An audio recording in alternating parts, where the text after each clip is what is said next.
Donc, notre deuxième expert, c'est Timothy Rudelibert, qui est biochimiste de formation, qui est originaire du Texas et qui est à l'IRCM depuis 20 ans. Il est reconnu comme l'un des grands experts, des experts mondiaux sur les causes hormonales de l'hypertension artérielle. Et il a publié plus d'une centaine de documents, d'articles scientifiques et de chapitres de livres sur le sujet. Ses recherches visent à identifier les nouvelles approches pour protéger les organes, comme le cœur et le rein, contre les dommages causés par l'hypertension. Alors, le titre de sa conférence, les effets néfastes des hormones. Merci beaucoup, Mme Lagacé. Et merci tout le monde d'être venu ce soir. Je n'ai pas l'habitude de parler avec le microphone à la main, ça fait un peu Elvis. Mais moi, pour raconter mon histoire, il va falloir qu'on retourne en 1945. Il n'y en a pas beaucoup d'entre vous ici qui étaient vivants à cette époque-là, mais vos parents ont connu ces années-là. 1945, la Deuxième Guerre mondiale battait son plein. Et vous avez vu, beaucoup des villes en Europe avaient été détruites. Les Alliés avaient débarqué en France et commencé à traverser l'Europe pour la libérer.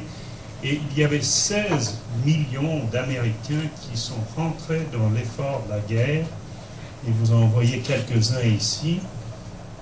Le président qui avait pris cette décision d'envoyer 16 millions d'Américains en guerre, c'était Franklin Delano Roosevelt, le 32e président des États-Unis.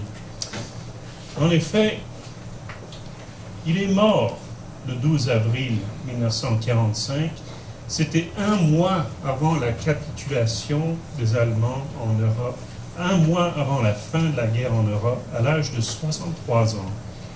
Le monde était complètement surpris de sa mort. Pourquoi est-il mort? Pour comprendre ça, on va retourner en arrière un peu. Ça, c'est une photo du président en 1935, lorsqu'il avait 53 ans. 6 ans plus tard, juste après le bombardement de Pearl Harbor, en 1941, vous le voyez ici, il a l'air encore en forme, il a l'air assez bien. Mais 4 ans plus tard, seulement 4 ans plus tard, est-ce que vous le voyez dans cette photo-là? C'est lui ici au milieu. Il a la bouche ouverte tout le temps. Il a du mal à respirer, il a l'air distrait tout le temps. Il est mort peu après cette photo. Pourquoi est-ce qu'il est mort? On parle ce soir d'hypertension artérielle. En 1935, il avait une pression de 140 sur 100. Donc, le docteur Larochelle vous avait dit, ça c'est un patient qu'on traiterait peut-être avec des changements de diète, de l'exercice, perte de poids, etc. Hypertension légère. 6 ans plus tard, sa pression était montée à 188 sur 105. Une pression qui est vraiment mortelle. Pourtant, il avait l'air bien. Juste avant sa mort, regardez sa pression. 210 sur 120. J'espère qu'il n'y a personne ici, qui connaît personne ici qui a une pression artérielle aussi élevée que ça. Et en effet, il est mort d'une hémorragie cérébrale sévère, une complication d'une hypertension artérielle sévère. En effet, une mort assez subite. Moi, j'aimerais poser la question, pourquoi est-il mort d'une hypertension? N'avait-il pas accès au meilleur traitement? C'était un moment critique dans l'histoire. C'était un homme extrêmement important pour l'effort de la guerre, la Deuxième Guerre mondiale. Pourquoi est-ce qu'ils ne l'ont pas traité? Il y a plusieurs raisons, mais la première, c'est que la médecine n'était pas encore convaincue du lien entre l'hypertension artérielle et les conséquences. Ce n'était que dans les années 1960 que la médecine a reconnu que l'hypertension artérielle avait des effets néfastes sur la santé.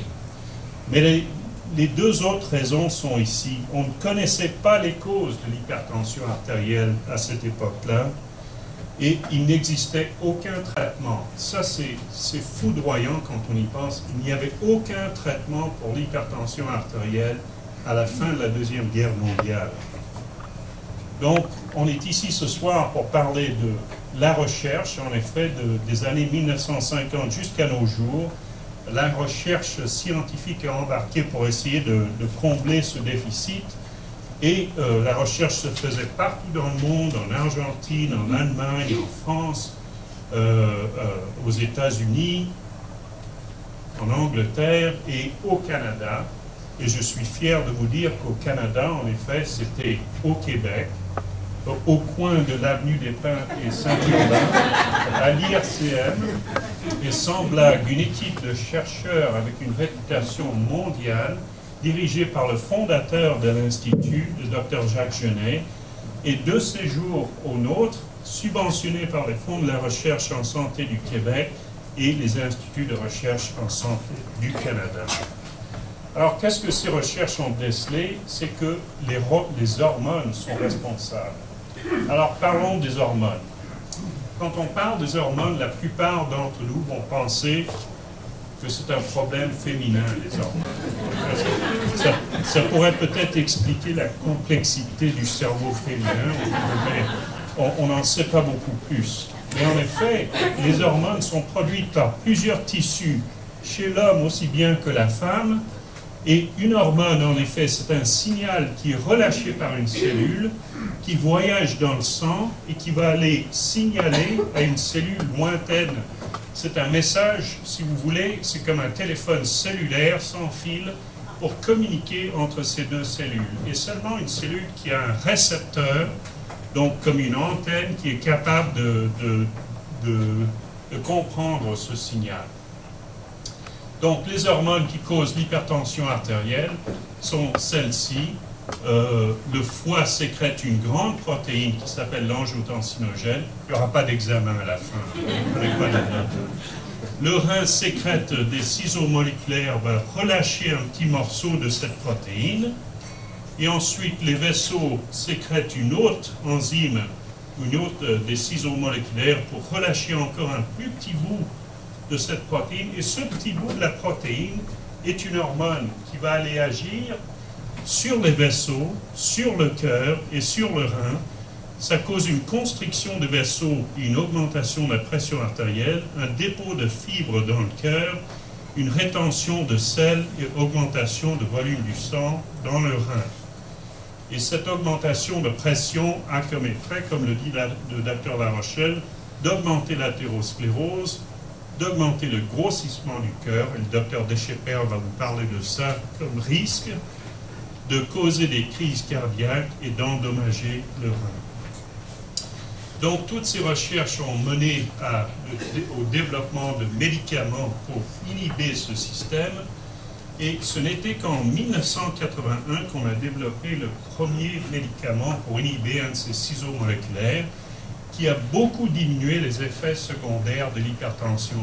Le docteur La Rochelle vous avait montré la courbe décroissante de la mortalité cardiovasculaire au Québec depuis 1982. Et regardez quand ça a apparu sur le marché. En 1995, une nouvelle classe de médicaments a été développée pour bloquer l'action de ces hormones. Et ce n'était que l'année dernière, en effet, qu'une autre classe a été mise sur le marché pour inhiber ce ciseau moléculaire.